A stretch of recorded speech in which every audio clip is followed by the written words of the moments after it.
pelajaran tertentu dari proses divestasi sebelumnya sehingga ini menjadi poin penting untuk divestasi Vale kali ini? Ya, pertama-tama divestasi ketika dia melewati babak atau garis sejak itu menjadi dominan, disitulah early warningnya muncul. Jadi jangan jadi jumawa, perlu bijaksana, dan perlu meletakkan tahapan-tahapan. Dalam hal ini tahapan-tahapan itu adalah biarkan kita punya younger officers itu belajar dulu, sehingga menguasai link pasar juga, memahami itu. Ya, satu hal yang perlu digarisbawahi dari Vale ini, ya, Vale Indonesia ini ya, itu bahwa dia itu sudah selama ini sudah mengekspor yang di atas 70%. Ya. Jadi dia sudah teladan yang baik. Jadi mayoritas yang dia ekspor itu bukan yang ferronickel, bukan yang NPI buat si Vale. Ya. Buat yang lain mungkin iya kan gitu ya. Ya. Karena itu ini harus dijaga. Saya menyebutkan dengan istilah sequencing.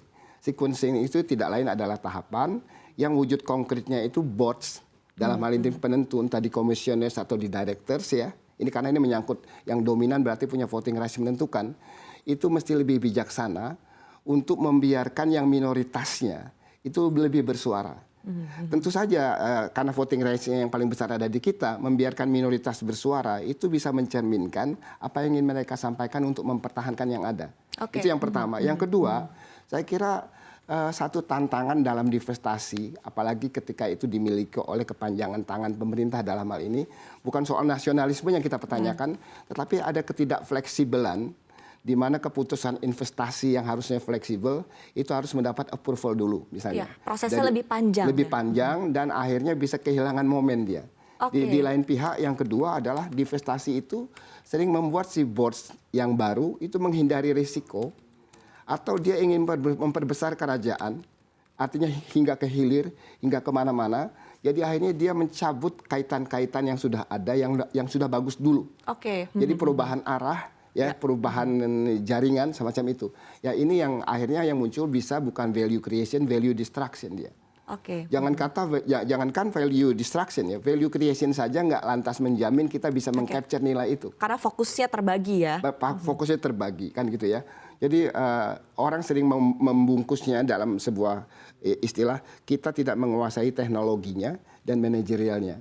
Nah sebetulnya bisa dijawab dengan sequencing ini. Toh voting rights-nya sudah di tangan Indonesia dalam hal ini. Jadi bertahap sekali lagi ditekankan harus bertahap, harus tadi pelan-pelan mempelajari teknologinya, mempelajari manajemennya begitu ya Bapak. Tapi tadi poin menarik yang Anda sampaikan, yang Anda tekankan adalah ketika nanti ini menjadi kepanjangan tangan dari pemerintah, maka dikhawatirkan prosesnya akan lebih panjang sehingga nanti bisa dikhawatirkan bisa ketinggalan begitu momentum-momentum penting begitu. Nah, tapi mungkin dari Pak Mulyanto sendiri begitu ya, Anda dari DPR tentunya untuk melihat hal ini dan juga memastikan ketika nanti ke depannya memang sudah menjadi kepanjangan tangan dari pemerintah, tapi di satu sisi dalam masalah birokrasi ini bisa tidak terlalu berbelit-belit begitu. Seperti apa, Pak Mulyanto? Kita kan sudah punya pengalaman, Mbak ya. Pengalaman yang paling penting saya rasa dari Freeport ya. Freeport itu kita sudah dominan, namun kewenangan pengendali finansial dan operasional kan masih diserahkan kepada pihak Amerika ya. Jadi haknya di kita, tapi ada penjanjian itu. Nah, sebetulnya poinnya bukan di situ. Kalau saya cenderung hak kita ya tetap ya, kita tetap memiliki hak mendominasi, artinya kan kita pengendali. Cuma memang karena kita ini kan harus belajar ya dalam satu bidang yang baru. Jangan gerasa gerusu ya. Kita kan bisa menilai proses yang ada ini divestasi lalu berjalan, kita bisa nilai apakah semakin menguntungkan ya. Kita indikatornya kan udah ya, karena ini kan perusahaan publik ya, bisa dilihat aja marketnya, keuntungan. Jadi seperti Freeport, kalau saya malah kurang setuju ya diserahkan kepada Freeport. Sebenarnya kita harus mengendalikan, cuma tadi kita harus belajar, ada tahapan-tahapan, ada tangga-tangganya. Saya rasa semestinya kita bisa lah. Sementara yang terkait birokrasi pemerintah, ini kan sudah ada aturan main, Mbak ya. Mana yang wilayah fleksibel, mana yang wilayah terikat, semua kan ada aturan mainnya secara reguler. Yang aksi korporasi, tanggung jawab korporasi lah semuanya. Itu kan, nah itu bisa berjalan. Jadi jangan juga kita melepas sama sekali, juga nggak boleh. Kita harus tetap pantau itu dan kita berikan keleluasaan. Lalu kita pertanggungjawabkan setiap tahun dalam RUPS kan akan kelihatan. Mekanisme-mekanisme yang baik saya rasa wajib dipertahankan. Oke. Jangan gerusa-gerusu ya. Ya, baik. Khawatirnya itu Bang, kita kan suka gerusa-gerusu, Ya. akhirnya malah jeblok ya. Baik, tadi intinya sama ya, tadi jangan gerasak-gerusuk, dilakukan bertahap, tadi istilahnya adalah sequencing dari Pak Darwin begitu. Tapi tadi juga poin menarik ketika Pak Darwin menyebutkan artinya dari standar dan juga kualitas yang sudah ada itu perlu dipertahankan ya. Jangan nanti ketika sudah ada kesempatan baru istilahnya sudah melihat kesempatan baru ataupun juga peluang baru nanti yang lama ini malah diabaikan ataupun juga diturunkan kualitasnya. Tapi melihat istilahnya dengan kondisi yang ada saat ini dengan narasi pemerintah yang berupaya untuk menggenjot hilirisasi di dalam negeri, artinya kesempatan akan ada begitu banyak Pak di depan begitu. Nah, ini seperti apa? Anda mungkin saran dari Anda Pak Darwin? Ya, saya kira sudah betul ya. Jadi orang yang berpikir tidak akan keberatan dengan hilirisasi diperkuat, diperluas ya, karena itu meningkatkan nilai tambah. Cuma masalahnya di dalam model penelitian yang dilakukan oleh banyak teoritisi, thinker, value creation yang dimaksud nilai tambah yang berlangsung di dalam negeri nggak lantas kita capture itu, kita mampu mengambilnya. Ini yang telah digarisbawahi oleh pengamat Faisal Basri misalnya. Jangan sampai ini menguntungkan si pemegang saham mayoritas dari perusahaan-perusahaan di hilir, yakni si perusahaan Cina itu.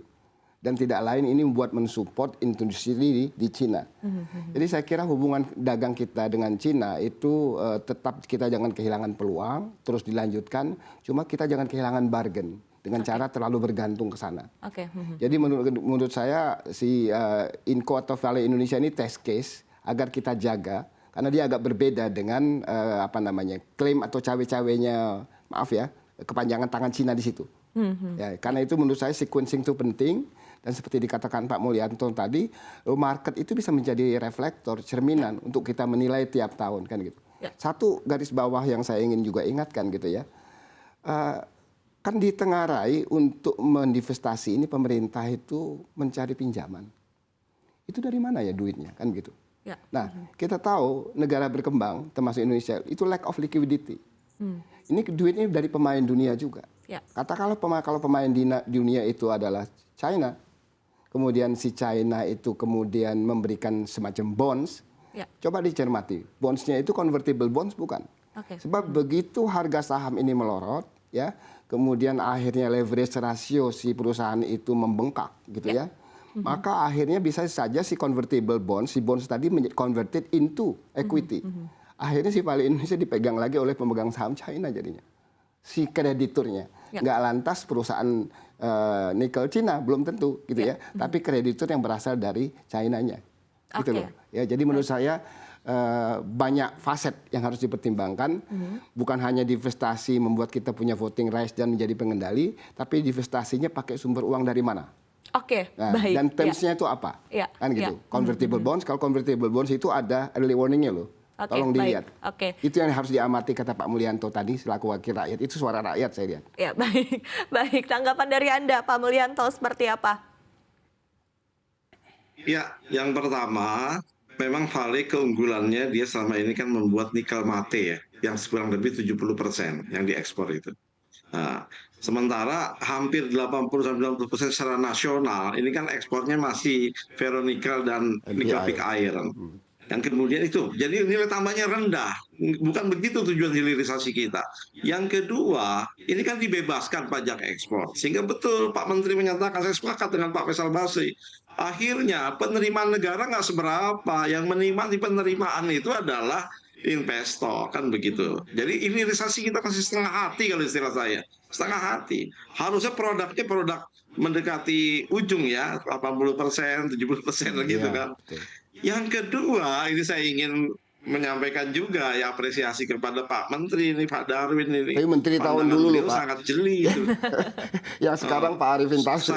Saya terus terang itu harus kita cermati. Jangan sampai uangnya itu minjem Ya seputar aja di situ-situ juga. Iya, Kita betul. kan ingin divestasi ini agar menjadi berdaulat. Betul. Gitu. Betul. Indonesia berdaulat, mampu mengendalikan dengan baik, akhirnya semakin untung, rakyat semakin sejahtera. Itu tujuannya. Betul.